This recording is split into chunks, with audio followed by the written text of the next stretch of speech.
24 hours, not much change in temperature. Slight atmospheric disturbance of undetermined origin is reported over Nova Scotia, causing a low-pressure area to move down rather rapidly over northeastern states, bringing a forecast of rain accompanied by winds of light gale force. Maximum temperature 66, minimum 48. This weather report comes to you from the Government Weather Bureau. We now take you to the Meridian Room in the Hotel Park Plaza in downtown New York, where you will be entertained by the music of Ramon Raquel and his orchestra.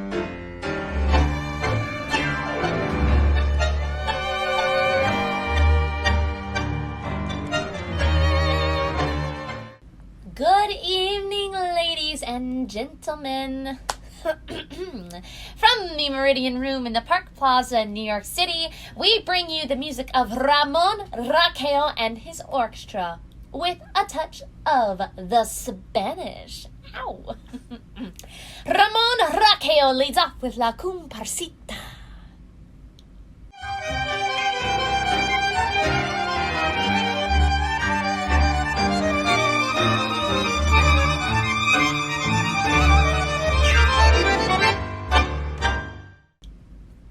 Ladies and gentlemen, we interrupt our program of dance music to bring you a special bulletin from the Intercontinental Radio News.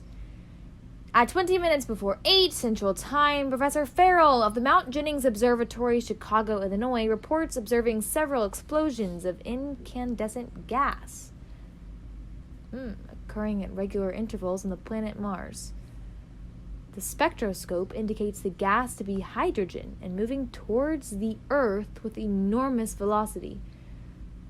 Professor Pierson of the observatory at Princeton confirms Farrell's observation and describes the phenomenon as, quote, like a jet of blue flames shot from a gun, unquote. We now return you to the music of Ramon Raquel, playing for you in the Meridian Room of the Park Plaza Hotel, situated in downtown New York.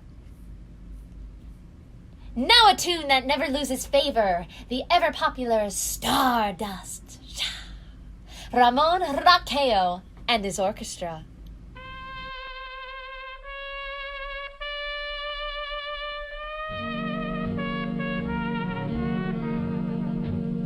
Ladies and gentlemen, following on the news given in our bulletin a moment ago, the Government Meteorological Bureau has requested the large observatories of the country to keep an astronomical watch on any further disturbances occurring on the planet Mars. Due to the unusual nature of this occurrence, we have arranged an interview with noted astronomer Professor Pierson, who will give us her views on the event. In a few moments, we will take you to the Princeton Observatory at Princeton, New Jersey. We return you until then to the music of Ramon Raquel and his orchestra.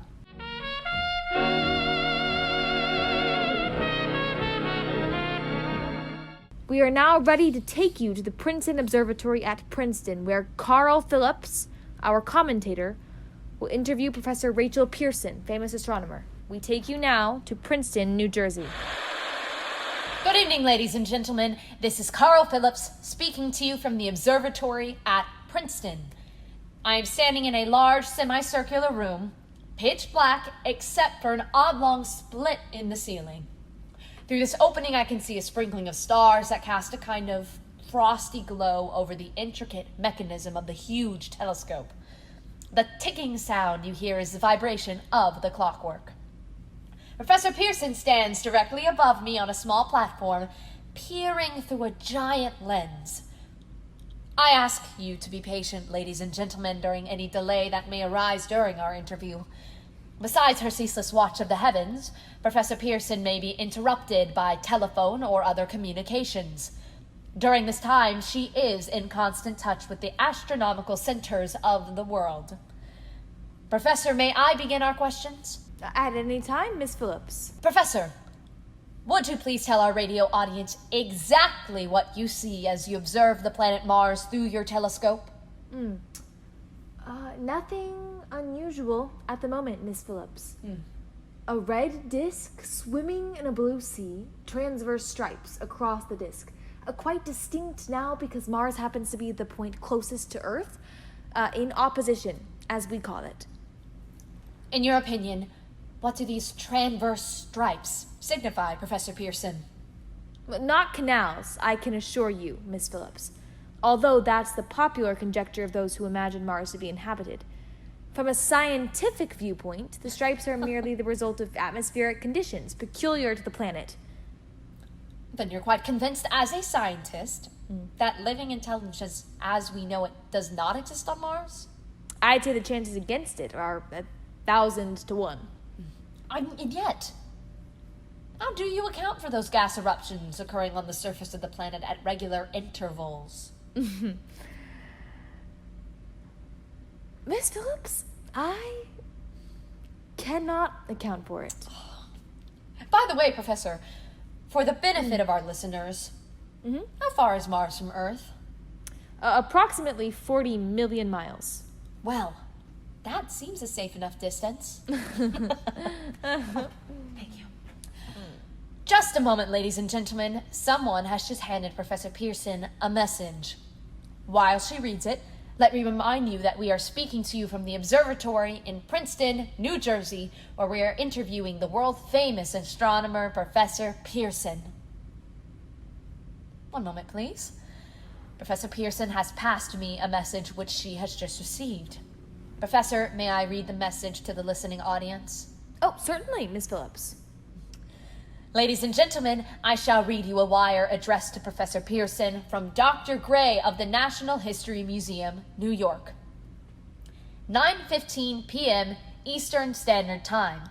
Seismograph registered shock of almost earthquake intensity occurring within a radius of 20 miles of Princeton. Please investigate. Signed, Lloyd Gray, Chief of Astronomical Division. Professor Pierson, could this occurrence possibly have something to do with the disturbances observed on the planet Mars? Hardly, Miss Phillips. This is probably a meteorite of unusual size, and its arrival at this particular time is merely a coincidence. However, we shall conduct a search as soon as daylight permits. Thank you, Professor. Ladies and gentlemen, for the past 10 minutes, we have been speaking to you from the observatory at Princeton, bringing you a special interview with Professor Pierson, noted astronomer. This is Carl Phillips speaking. We are returning you now to our New York studio. Ladies and gentlemen, here is the latest bulletin from our Intercontinental Radio News. Toronto, Canada. Professor Morse of McGill University reports observing a total of 3 explosions on the planet Mars between the hours of 7:45 p.m. and 9:20 p.m. Eastern Standard Time. This confirms earlier reports received from American observatories. Now, nearer home comes a special announcement from Trenton, New Jersey. It is reported that at 8:50 p.m., a huge, flaming object, believed to be a meteorite, fell on a farm in the neighborhood of Grover's Mill, New Jersey, 22 miles from Trenton. The flash in the sky was visible within a radius of several hundred miles, and the noise of the impact was heard as far north as Elizabeth. We have dispatched a special mobile unit to the scene, and will have our commentator, Carl Phillips, give you a word description as soon as she can reach there from Princeton. In the meantime, we take you to the Hotel Martinet in Brooklyn, where Bobby Millett and his orchestra are offering a program of dance music. We take you now to Grover's Mill, New Jersey. Ladies and gentlemen, this is Carl Phillips again at the Wilmoth Farm, Grover's Mill, New Jersey. Professor Pierson and myself made the 11 miles from Princeton in 10 minutes. Well, I hardly know where to begin to paint for you a word picture of the strange scene before my eyes, like something out of a modern Arabian Nights. Well, I just got here. I haven't had a chance to look around yet. I guess that is it. Yes, I guess that's the thing directly in front of me, half buried in a vast pit. Must have struck with terrific force. The ground is covered with splinters of a tree it must have struck on its way down. What I can see of the object itself doesn't look very much like a meteor. At least not the meteors I've seen. It looks more like a huge cylinder. It has a diameter of... What would you say, Professor Pierson? What's that? What would you say? What is the diameter? About 30 yards. About 30 yards. The metal on the sheath is... Well, I've never seen anything like it. The color is sort of yellowish white. Curious spectators now are pressing close to the object in spite of the efforts of the police to keep them back. They are getting in front of my line of vision. Would you mind standing to one side, please? One side there. Well, one side. While the policemen are pushing the crowd back, here's Mr. Wilmoth, owner of the farm here. He may have some interesting facts to add. Mr. Wilmoth, would you please tell the radio audience as much as you remember of this rather unusual visitor that dropped in your backyard? Step closer, please. Ladies and gentlemen, this is Mr. Wilmoth. Well, I was listening to the radio. Closer and louder, please. Pardon me? Louder! Oh. Please, and closer. Yes, ma'am. I was listening to the radio and kind of drowsing. Now Professor Phillips was talking about Mars. So I was kind of half dozing and half Yes. listening. Mr. Wilmoth, then what happened? Well, as I was saying, I was listening to the radio kind of halfways. Yes, Mr. Wilmoth, and then you saw something? No, first off, I heard something. And what did you hear? A hissing sound like this. So kind of like a 4th of July rocket. Then what? I turned my head out the window and would have sworn I was sleeping dreaming. Yes? I seen kind of a greenish streak. And then zango! Something smacked the ground and knocked me clear out of my chair. Well, were you frightened, Mr. Wilmoth? Well, I ain't quite sure. Now, I reckon that's kind of right. Thank you, Mr. Wilmoth. Thank you. Want me to tell you some more? No. That is quite all right. That is plenty.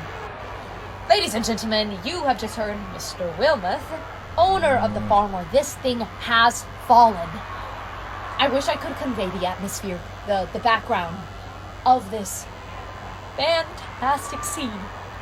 Hundreds of cars are parked in a field in back of us, and police are trying to rope off the roadway leading to the farm. But it's no use. They're breaking right through. Cars' headlights throw an enormous spot on the pit where the object is half buried. Some of the more daring souls are now venturing near the edge.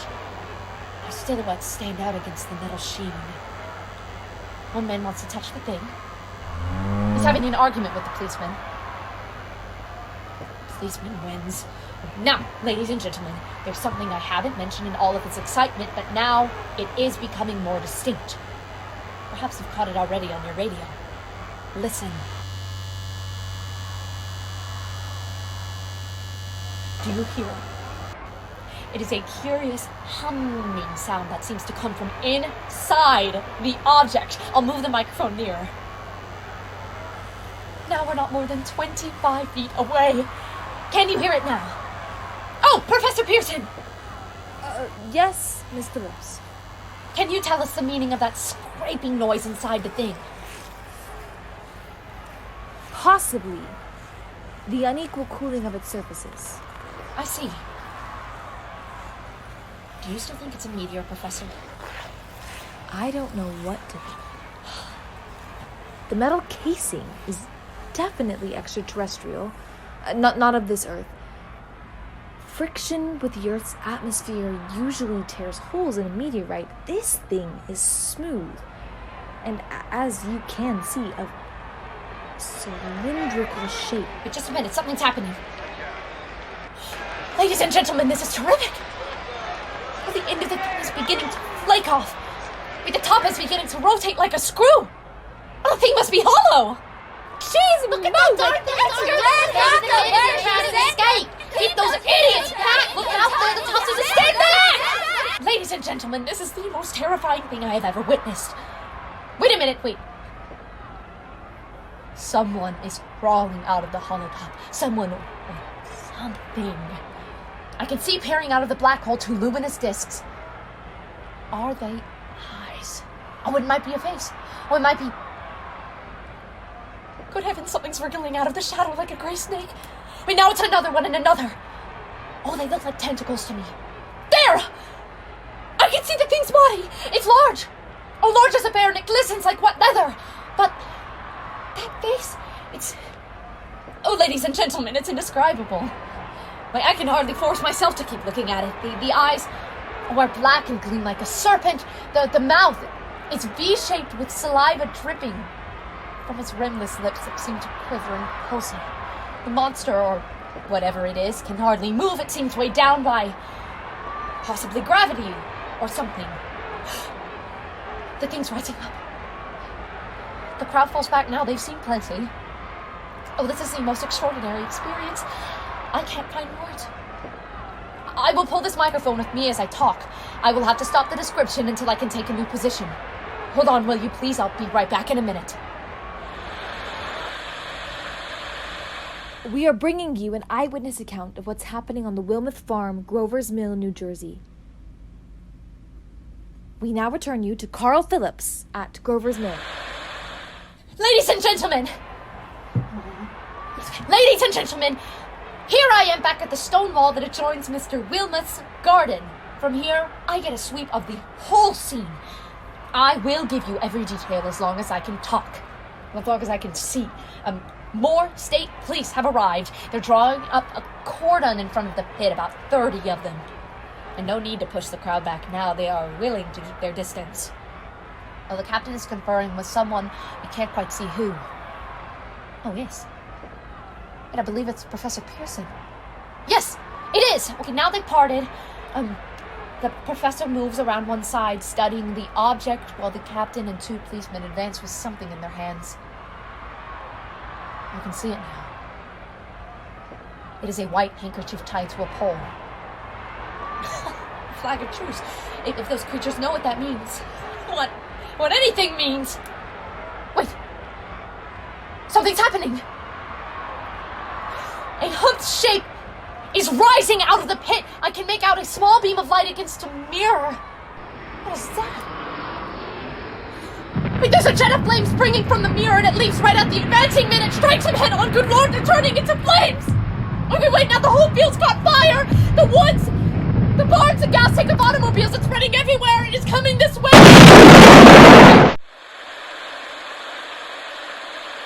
Ladies and gentlemen, due to circumstances beyond our control, we are unable to continue the broadcast from Grover's Mill. Evidently, there's some difficulty with our field transmission. However, we will return to that point at the earliest opportunity. In the meantime, we have a late bulletin from San Diego, California. Professor Indel, speaking at a dinner of the California Astronomical Society, expressed the opinion that the explosions on Mars are undoubtedly nothing more than severe volcanic disturbances on the surface of the planet. We now continue with our piano interlude. Ladies and gentlemen, I have just been handed a message that comes in from Grover's Mill by telephone. Just a moment. At least 40 people, including 6 state troopers, lie dead in a field east of the village of Grover's Mill. Their bodies burned and distorted beyond all possible recognition. The next voice you hear will be that of Brigadier General Montgomery Smith, commander of the state militia at Trenton, New Jersey.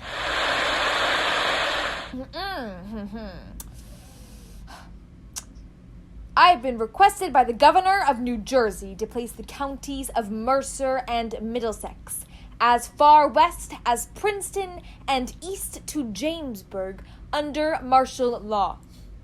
No one will be permitted to enter this area except by special pass issued by state or military authorities. 4 companies of state militia are proceeding from Trenton to Grover's Mill and will aid in the evacuation of homes within the range of military operations. Thank you. You have just been listening to General Montgomery Smith commanding the state militia at Trenton. In the meantime, further details of the catastrophe at Grover's Mill are coming in. These strange creatures, after unleashing their deadly assault, crawled back into their pit and made no attempt to prevent the efforts of the firemen to recover the bodies and extinguish the fire. Combined fire departments of Mercer County are fighting the flames which menace the entire countryside. We have been unable to establish any contact with our mobile unit at Grover's Mill, but we hope to be able to return you there at the earliest possible moment. In the meantime, Just one moment, please. Ladies and gentlemen, I've just been informed that we have finally established communication with an eyewitness at the tragedy. Professor Pierson has been located at a farmhouse near Grover's Mill where she has established an emergency observation post. As a scientist, she will give you her explanation of the calamity. The next voice you hear will be that of Professor Pierson, brought to you by Direct Wire. Professor Pierson.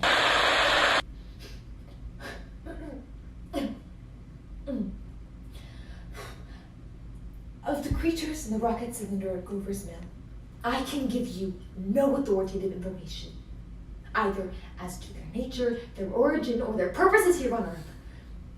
Of their destructive instrument, I might venture some conjectural explanation. For want of a better term, I shall refer to the mysterious weapon as a heat ray. It is all too evident that these creatures have scientific knowledge far in advance of our own. It is my guess that in some way they are able to generate an intense heat in a chamber of practically absolute non-conductivity. This intense heat they project in a parallel beam against any object they choose by means of a polished parabolic mirror of unknown composition. Much as the mirror of a lighthouse projects a beam of light. That is my conjecture of the origin of the heat ray. Thank you, Professor Pierson. Ladies and gentlemen, wait, here's a bulletin from Trenton. It is a brief statement informing us...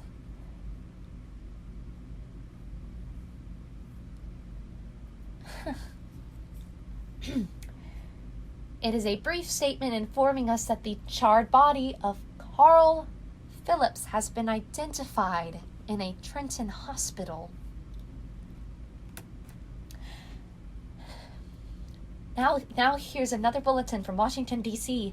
Office of the Director of National Red Cross reports 10 units of Red Cross emergency workers have been assigned to the headquarters of the state militia stationed outside Grover's Mill, New Jersey.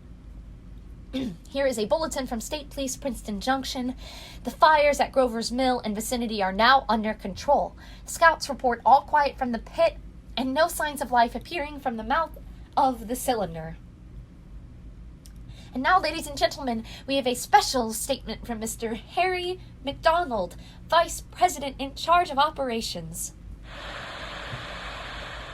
We have received a request from the militia at Trenton to place at their disposal our entire broadcasting facilities. In view of the gravity of the situation, and believing that radio has a responsibility to serve in the public interest at all times, we are turning over our facilities to the state militia at Trenton. We take you now to the field headquarters of state militia near Grover's Mill, New Jersey. This is Captain Lansing of the Signal Corps, attached to the state militia now engaged in military operations in the vicinity of Grover's Mill. Situation arising from the reported presence of certain individuals of unidentified nature is now under complete control. The cylindrical object which lies in a pit directly below our position is surrounded on all sides by 8 battalions of infantry, without heavy field pieces but adequately armed with rifles and machine guns. All cause for alarm, if such cause ever existed, is now entirely unjustified. The things, whatever they are, do not even venture to poke their heads above the pit. I can see their hiding place plainly in the glare of the searchlights here. With all their reported resources, these creatures can scarcely stand up against heavy machine gun fire. Anyway, it's an interesting outing for the troops. I can make out their khaki uniforms crossing back and forth in front of the lights. It looks almost like a real war. There appears to be some slight smoke in the woods bordering the Millstone River. Probably fire, started by campers. Well, we ought to have some action soon. One of the companies is deploying on the left flank. Quick thrust and it will all be over. Now wait a minute. I see something on top of the cylinder. No, it's no, it's nothing but a shadow. Now the troops are on the edge of the Wilmoth farm. 7,000 men closing in on an old metal tube. Wait. That wasn't a shadow. It's something moving. Solid metal. Kind of a shield-like affair. Rising up out of the cylinder. It's going higher and higher. Why, it's standing on legs. Actually rearing up on sort of a metal framework. Now it's reaching above the trees and the searchlights are on it. Hold on! Ladies and gentlemen, I have a grave announcement to make.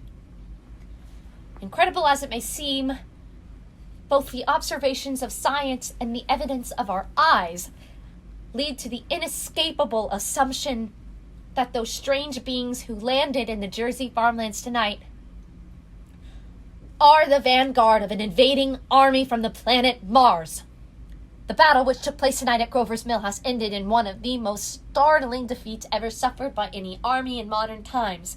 7,000 men armed with rifles and machine guns pitted against a single fighting machine of the invaders from Mars. 120 known survivors. The rest strewn over the battle area from Grover's Mill to Plainsboro, crushed and trampled to death under the metal feet of the monster, or burned to cinders by its heat ray. The monster is now in control of the middle section of New Jersey and has effectively cut the state through its center. Communication lines are down from Pennsylvania to the Atlantic Ocean. Railroad tracks are torn and service from New York to Philadelphia discontinued, except routing some of the trains through Allentown and Phoenixville. Highways to the north, south, and west are clogged with frantic human traffic.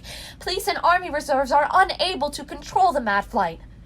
By morning, the fugitives will have swelled Philadelphia, Camden, and Trenton. Trenton is estimated to twice their normal population. At this time, martial law prevails through New Jersey and eastern Pennsylvania. We take you now to Washington for a special broadcast on the national emergency. The Secretary of the Interior can't be in here.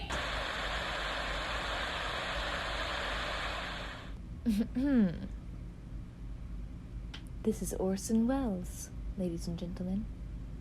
Out of character to assure you that the War of the Worlds has no further significance than as the holiday offering it was intended to be. The Mercury Theater's and radio version of dressing up in a sheet and jumping out of a bush and saying boo. Starting now, we couldn't soap all your windows and steal your garden gates by tomorrow night. So we did the next best thing. We annihilated the world before your very ears and utterly destroyed the CBS.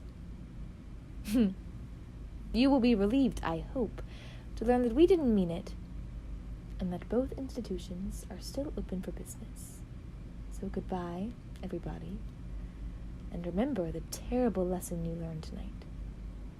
That grinning, glowing, globular invader of your living room is an inhabitant of the pumpkin patch. And if your doorbell rings and nobody's there, that was no Martian. It's Halloween.